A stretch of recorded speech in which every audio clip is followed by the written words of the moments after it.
আসসালামু আলাইকুম সবাইকে। আশা করি সবাই ভালো আছেন।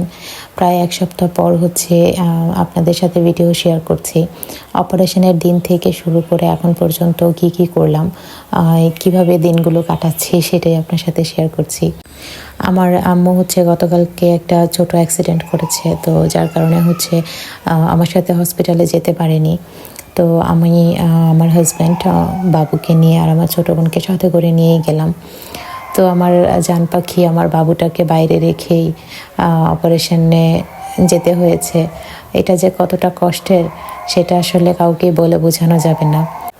তো আমার মেনলি অপারেশন হওয়ার পরেই আমাকে অবজারভেশনে রেখেছিল 5-6 ঘন্টা। তারপরে রিলিজ দিয়ে দেয়। হসপিটালে থাকতে হয়নি, যেহেতু আমার ছোট বাবু আছে, তো হসপিটালে থাকাটাও কষ্ট হয়ে যাবে। সে কারণে বাসায় চলে এসেছিলাম রাতে। আর এখানে এভাবে বাসায় আমার প্রায় 3-4 দিন একটানা রেস্টেই গিয়েছে। নর্মাল খাবার দাবার খেয়েছি শুধু, আর বেডে বেশিরভাগ সময় থাকতে হয়েছিল। এর মধ্যে অপারেশনের 4-5 দিন পরে আমার একটা মেহেদির অর্ডার আসে।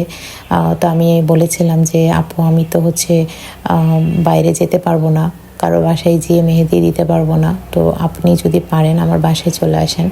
তো আপুটা বাসায় চলে এসেছিল। তার ছোটোখাটো আক্তের প্রোগ্রাম ছিল, সে খুবই সিম্পল মেহেদি ডিজাইন চাচ্ছিল। তো আমি সে কারণে বাসায়তেই তাকে আসার জন্য বললাম। তো সে বাসায় আসলো, আর আমি এখানে তাকে 2 হাতে সেম একটা ডিজাইন ক্রিয়েট করে দিলাম।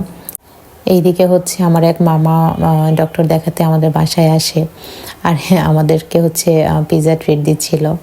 তো পিৎজা খুব বেশি খাইনি আমি, যেহেতু রিসেন্ট আমার অপারেশন হয়েছে, অল্প খেয়েছিলাম।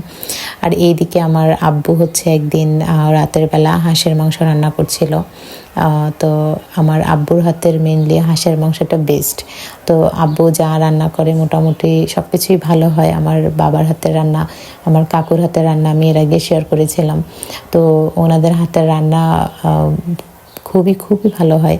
তো হাঁসের মাংসটা মেনলি আব্বু স্পেশালটাই আমাদেরকে ভালো লাগে। তো এই কারণে আজকেও আমার মামারা যেহেতু ছিল, তো মামা হাঁসগুলো এনে দিয়েছিল, বলেছিল যে আব্বুর হাতে রান্নাই খাবে। তো এখানে আমার বাবুও রান্নাঘরে দেখতেছিল যে কিভাবে আব্বু রান্না করে। সে রান্নাঘরের কাজ খুব পছন্দ করে। রান্নাঘরে কি কাজ হয়, আম্মু বা আমি কোনো কাজ করলে সে তাকায় থাকে যে কিভাবে কি করতেছি। তো এখানে আমার আব্বু হাঁসের মাংসটা রান্না করতেছে। তো হাঁসের মাংস দিয়ে রাতে খাওয়া দাওয়া কমপ্লিট করলাম। আর এর পরের দিন আমার এক ননদের বিয়ের প্রোগ্রাম ছিল সামনে, যার কারণে আমি আমার নিজের হাতে একটু মেহেদি দিচ্ছিলাম। বাম হাতেই সবসময় মেহেদি দিতে পারি, কিন্তু ডান হাতে কখনো দিতে পারি না। সেই কারণে ইব্রাহিম বলতেছিল দাও আমি একটু দিয়ে দিই। তো এইখানে সে আমার হাতে একটু মেহেদি দিয়ে দিচ্ছে, কিন্তু অল্প একটু দেওয়ার পরেই সে আর পারতেছে না। এরপরে ভাবলাম যে আচ্ছা ঠিক আছে, দাও ডিজাইনটা আমি শেষ করে দিই।